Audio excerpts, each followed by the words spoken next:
তিন জিনিসের দিকে তাকালেই সওয়াব। কয় জিনিস? জোরে বলেন। এক নাম্বার আন-নাযার ইলাল মুসহাফ, কোরআনের দিকে তাকালেই সওয়াব, পড়া লাগবে না, পড়লে তো সওয়াব আছে, তাকানো মাত্রই। দুই নাম্বার আন-নাযার ইলা ওয়াজহিল ওয়ালিদাইন, মা বাবার চেহারা,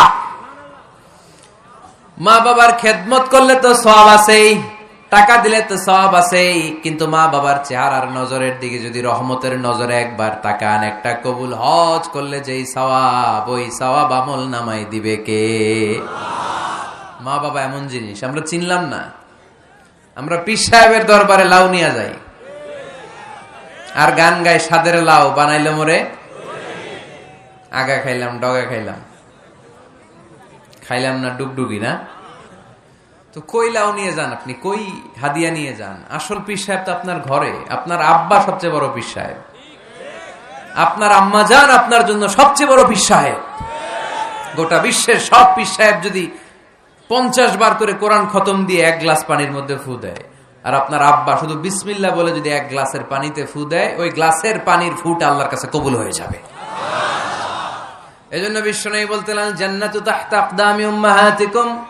ও দুনিয়ার মানুষেরা শোনো, দুনিয়ার পুরুষ মানুষদের পায়ের নিচে থাকে জুতা, জুতার নিচে থাকে বালু আর মাটি, আর দুনিয়ার বুকে এক একটা মায়ের পায়ের নিচে থাকে তার সন্তানদের জান্নাত। ওগো মা তুমি এই ধরনের শ্রেষ্ঠ নেয়ামত, তোমারই পদ তলে রয়েছে জান্নাত। ওগো মা তুমি এই ধরনের শ্রেষ্ঠ নেয়ামত, তোমারই পদ তলে রয়েছে জান্নাত। সুবহানাল্লাহ পড়েন। কি মা?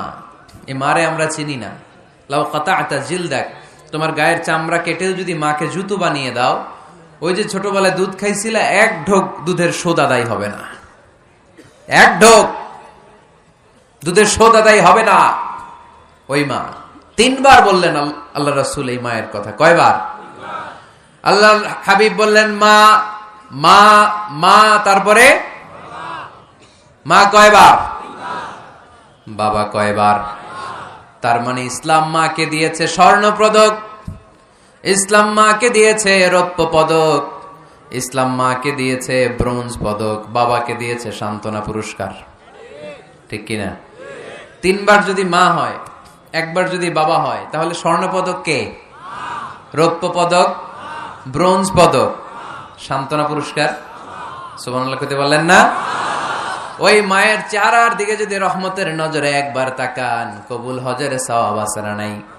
তাহলে 1 নাম্বার কোরআনের দিকে নজর করলে সওয়াব, 2 নাম্বার মা বাবার চেহারার দিকে নজর করলে সওয়াব, 3 নাম্বার আল্লাহর কাবা ঘরের গিলাফের দিকে যখন নজর করে তাকাবেন, 20টা রহমত নাজিল করবে কে? তাহলে শ্রেষ্ঠ মসজিদ মসজিদে হারাম, শ্রেষ্ঠ মসজিদ। 2 নাম্বার হচ্ছে মসজিদ নববী, নবীর মসজিদ, ওখানে 1 রাকাত পড়লে 1000 রাকাতের সওয়াব। আমার নবী শুয়ে আছে তার পাশে, পাশেই জান্নাতুল বাকিয়া, মাকবারাতুল বাকিয়া, এরপর আছে রওদা। বিশ্বনবীর কবর থেকে মিম্বার পর্যন্ত জান্নাত, রওদাতুম মিন রিয়াদিল জান্নাহ। এটা দুনিয়ার বুকে একটা জান্নাতের টুকরা, কোন সুবহানাল্লাহ। ওখানে নামাজ পড়ার জন্য খুব ধাক্কাধাক্কি হয়। পুরো মসজিদে নববীর কার্পেটের এক কালার, ওইটার কার্পেটের আরেক কালার। যারা হজ উমরা করেছেন দেখে এসেছেন, জায়গা পাওয়া যায় না, খুব ধাক্কাধাক্কি হয় ওই জায়গাটাতে সালাত পড়ার জন্য। এটা হচ্ছে দ্বিতীয় মসজিদ শ্রেষ্ঠত্বের দিক থেকে। তৃতীয় মসজিদ হচ্ছে মসজিদে আকসা, ফিলিস্তিনে। আহা, এই দুইটাতে যাওয়ার সুযোগ হইলে ওইটাতে যাওয়ার সুযোগ নাই। ইসরায়েলি হায়ানাদের দখলে, চিল্লা এখন ঠিক কিনা? আমরা আল্লাহর কাছে চাই আমরা মসজিদুল হারাম, এই মসজিদ নববীতে যেমনে সালাত পড়তে পারি, বাইতুল মাকদাসে যেও যেন সালাত পড়তে পারে, আল্লাহ তুমি তৌফিক দাও। বাইতুল মাকদাসে 1 রাকাত পড়লে 250 রাকাতের সওয়াব, আরেক বর্ণনা এসেছে 500 রাকাতের সওয়াব। এই 3টার পরে দুনিয়ার যত বড় মসজিদ হোক না কেন, সবগুলোর সওয়াব সমান। সুবহানাল্লাহ পড়েন। তাহলে আমরা মসজিদ আবাদ করতে চাই। কি করতে চাই? এই মসজিদ হচ্ছে আমাদের মুসলমানদের সামাজিক ঐক্যের কেন্দ্রবিন্দু, সামাজিক ঐক্যের কেন্দ্রবিন্দু আমাদের মসজিদ। বুঝতে হবে, এটা খ্রিস্টানদের চার্চের মতো, এটা ইহুদিদের সিনাগগের মতো, এটা শিখদের গুরুদুয়ারার মতো গতানুগতিক কোনো ইবাদত গাহ বা উপাসনা কেন্দ্র নয়। এটা আমাদের ঐক্যের ভিত্তি। চিল্লায় বলেন ঠিক কিনা?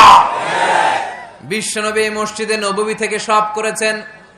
বিশ্বনবীর মসজিদে নববীটাই ছিল ক্যান্টনমেন্ট, সেনাবাহিনীর ক্যান্টনমেন্ট ছিল এটা। বিশ্বনবীর মসজিদে নববী ছিল গণভবন, আমার নবীর মসজিদে ছিল বঙ্গভবন। এইখানেই ছিল সুপ্রিম কোর্ট, হাইকোর্ট। এখানে বসেই বিশ্বনবী যুদ্ধের জন্য সেনা প্রেরণ করতেন।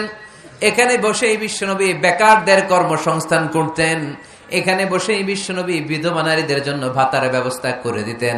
এই মসজিদের মধ্যে বসেই বিশ্বনবী আহলে সুফার সাহাবীদেরকে হাদিসের শিক্ষা দিতেন। সুবহানাল্লাহ পড়েন। এজন্য মসজিদের নানামুখী ব্যবহার আছে। আমরা শুধু এটা ইবাদতের জন্য রাখছি, কিন্তু বিষ্ণু ঈসা ইসলাম এটাকে নানা কাজে লাগিয়েছেন। ইসলামিক লাইফ, জীবন গড়ুন কোরআন সুন্নাহর আলোকে।